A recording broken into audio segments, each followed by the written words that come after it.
Cassiopeia. On a clear night in the northern hemisphere, Cassiopeia is easy to spot. It looks like a W as well as a crown. In Greek myths, Cassiopeia was a proud queen who thought she was very beautiful. Her pride angered the sea god Poseidon. As punishment, she sits on her throne in the sky, and during some parts of the year, she looks like she's hanging upside down. Crux. Crux is the smallest constellation and the most famous in the southern hemisphere.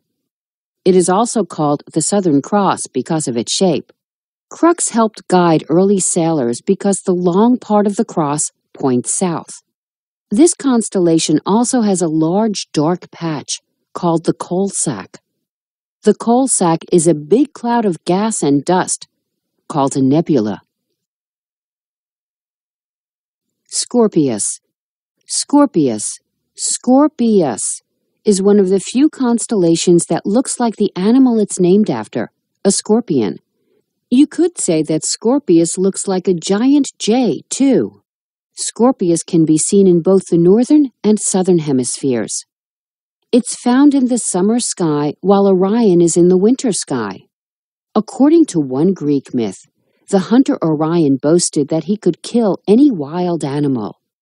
It is said that the goddess who protected Earth was angered by Orion's pride, so she sent a scorpion to sting him. Hercules. Hercules is the Roman name for the ancient Greek hero Heracles. Greek myths say that Heracles was the half-human son of the god Zeus. Heracles was very strong and very smart. His greatest acts included killing the Hydra, a monster with 9 heads. To honor him, Zeus placed Heracles among the stars. The constellation Hercules can be viewed in both the northern and southern hemispheres. The Big Truth. Asterisms. The Big Dipper and the Little Dipper are called asterisms. Asterisms are stars that people have grouped together, but they aren't official constellations. Sometimes asterisms are part of one constellation. Sometimes 1 or 2 stars from several different constellations make up an asterism. Teapot. Many people see a teapot in the constellation of Sagittarius. Kite. The constellation of Boötes is sometimes called the kite. You can see an ice cream cone in this constellation, too. Butterfly. If lines are drawn to connect the arms and legs on the left and right of Hercules, you can see a butterfly. The sickle. The head of the constellation Leo is sometimes called the sickle. A sickle is a farming tool. Today, Leo's head reminds people of a backwards question mark. Constellations around the world. When different people view the same object, they don't always have the same thoughts about what they see. This is true for constellations, too. Most stories about the official constellations come from ancient Greece and Europe. Other cultures have explained the stars in their own ways. They have looked to animals and stories from their parts of the world to help draw patterns and pictures in the sky. A different view. The stars that make up the constellation Leo reminded European astronomers of a lion. To the ancient Chinese, Leo looked like a horse.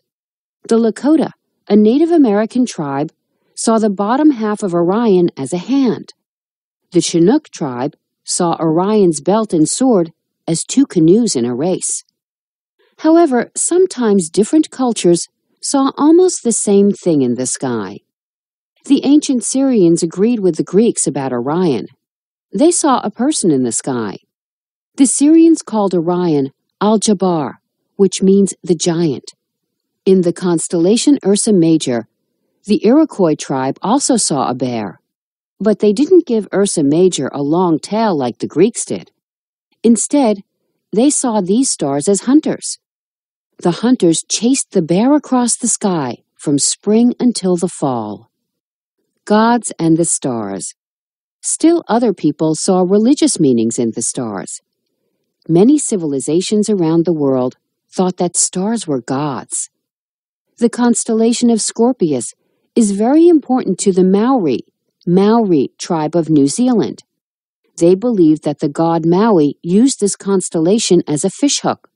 In their constellation story, Maui pulled up one of the islands of New Zealand from the ocean's bottom using Scorpius. Astrology. Astrology is the belief that the position of the sun, moon, and planets affect a person's personality and life. Western astrology uses the zodiac, which is made up of 12 constellations. From Earth, the sun, moon, and planets appear to move through these constellations during the year. Astrologers look at the position of the planets and stars on a person's birth date. They believe that this will tell them about a person's future. Lessons in the stars. Through the study of constellations, we've learned stories of people that lived long ago. And today's astronomers are lucky enough to be able to study the same sky that these ancient people observed for thousands of years before us. Now we know much more about the universe around us, as well as the science behind the stars. Constellations help everyone learn their way around the night sky.